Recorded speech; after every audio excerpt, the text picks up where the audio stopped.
मौत आ गई हम लोगों की। भगवान कहने लगे बाबा चिंता करने की कोई जरूरत नहीं है। जिस गोवर्धन महाराज की हमने और आपने पूजा की है वही हमारी और आपकी रक्षा भी करेगा। चलिए इधर हुआ ऐसा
छोटी वाली उंगली पर साफ किया।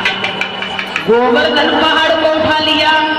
सभी ब्रज के लोगों को गोवर्धन पहाड़ के नीचे बुला लिया। भैया है अरे बारिश में आप सभी लोग क्यों भीग रहे हो? आ जाइए छतरी बंद करके। गोवर्धन महाराज स्वतः मेरी रक्षा कर रहे हैं तो क्यों भीग रहे हो? आ जाइए ना। सभी लोगों को गोवर्धन पहाड़ के नीचे बुलाया और गोवर्धन के ऊपर जब वर्षा हो रही है प्रमाण तो ये मिला कि घनघोर वर्षा हो रही है लेकिन ब्रज में एक भी बूंद नहीं आ रही क्योंकि हेलो बात ये थी कि भगवान कन्हैया का चक्र सुदर्शन था परिक्रमा लगा रहा था गोवर्धन के ऊपर। बूंद कैसे आती हुआ ऐसा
कन्हैया इतना छोटा है जरा जरा सा सहारा दे दो जो कन्हैया तो थोड़ा आराम मिल जाए।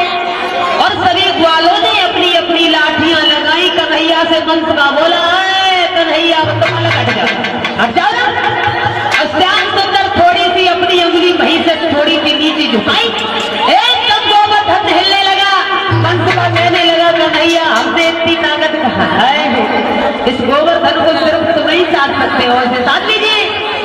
भगवान कन्हैया ने फिर अपना हाथ वहीं लगाया और गोवर्धन को जब श्याम सुंदर साधे हुए थे ब्रजभानु की बेटी राधा आकर के श्याम सुंदर के सामने खड़ी हो गई। तो ललका बोली लली राधा। कन्हैया ने माखन धूल चुरा चुराए के खाई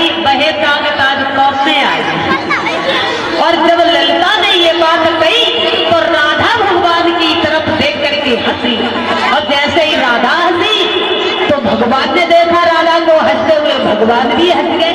और जब भगवान हंसे तो हुआ ऐसा,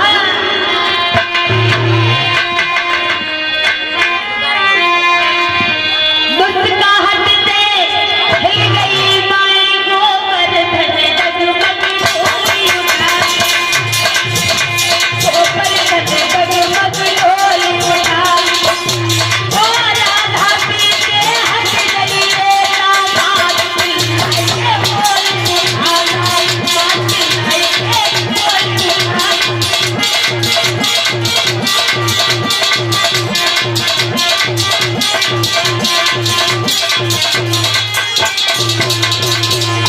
मुस्कुराहट से हिल गई माई गोवर्धन, जगमग डोली उठा, गोवर्धन जगमग डोली उठा।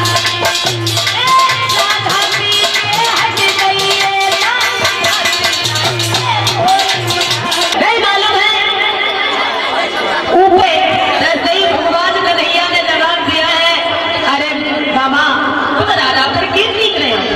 मैं तो केवल गोवर्धन को साधे है ना, राधा जो है ना ये बहुत बड़ा काम करती है। हवाओं